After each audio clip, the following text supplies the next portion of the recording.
The Wyze camera issue allowed users to see other owners' homes. The Biden administration may give automakers more time to shift to EVs. And NASA is looking for volunteers to live in its Mars simulation for a year. It's Monday, February 19th, and this is Engadget News.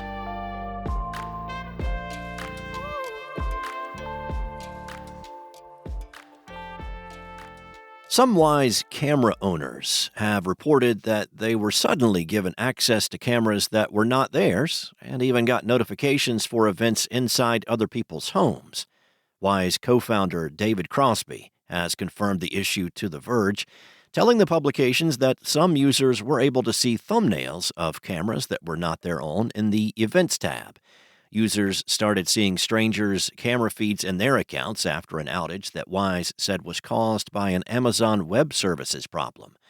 Crosby wrote in a post on the Wyze forum that the company's servers got overloaded, which corrupted some user data after the outage.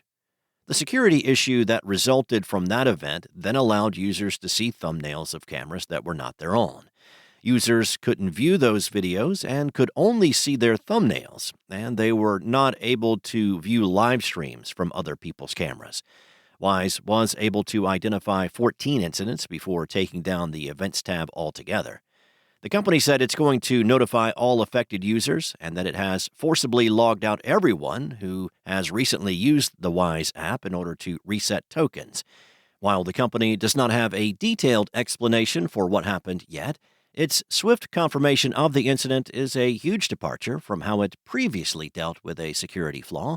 Back in 2022, cybersecurity firm Bitdefender revealed that in March of 2019, it informed Wyze of a major security vulnerability in the Wyze Cam V1 model. The company did not inform customers about the flaw, however, and did not even fix the issue until 3 years later. The Biden administration plans to loosen the limits on tailpipe emissions proposed last year by the Environmental Protection Agency, giving automakers more time before they'll be required to sell significantly more electric vehicles than gas-powered cars. That's according to a New York Times report this weekend that said under the proposed regulations laid out by the EPA, EVs would have to account for 67% of new car and light-duty truck sales by 2032. Rather than forcing manufacturers to start ramping up EV sales right away, the changes would allow them to make the shift more gradually through the remainder of the 2020s, sources told the NYT. After 2030, though, EV sales would need to drastically increase. Automakers have argued that the current cost of electric vehicles and the lack of charging infrastructure stands in the way of hitting such extreme targets as those proposed by the EPA. Per the New York Times, last year, just 7.6% of new cars sold in the U.S. were EVs. The revision is likely a move in part to appease labor unions, which represent a demographic seen as a key area of support for Biden and have expressed a need for more time to unionize new EV plants, among other concerns, according to the NYT. The rules are not yet finalized, but are expected to be published in the spring. If extreme challenges are your cup of tea, NASA has the perfect opportunity for you. The space agency put out a call on Friday for volunteers to participate in its second year-long simulated Mars mission called the Crew Health and Performance Exploration Analog. For the duration of the mission, which will start in spring 2025, the 4 selected crew members will be housed in a 1,700-square-foot 3D printed habitat in Houston. NASA is accepting applications on the CHAPEA website, and that's CHAPEA, from now through April 2nd. It's a paid gig, but NASA has not publicly said how much participants will be compensated.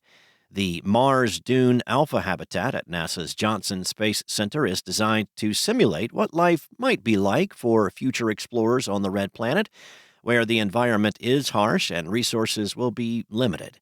There's a crew currently living and working there as part of the first CHAPEA mission, which is now more than halfway through its 378-day assignment.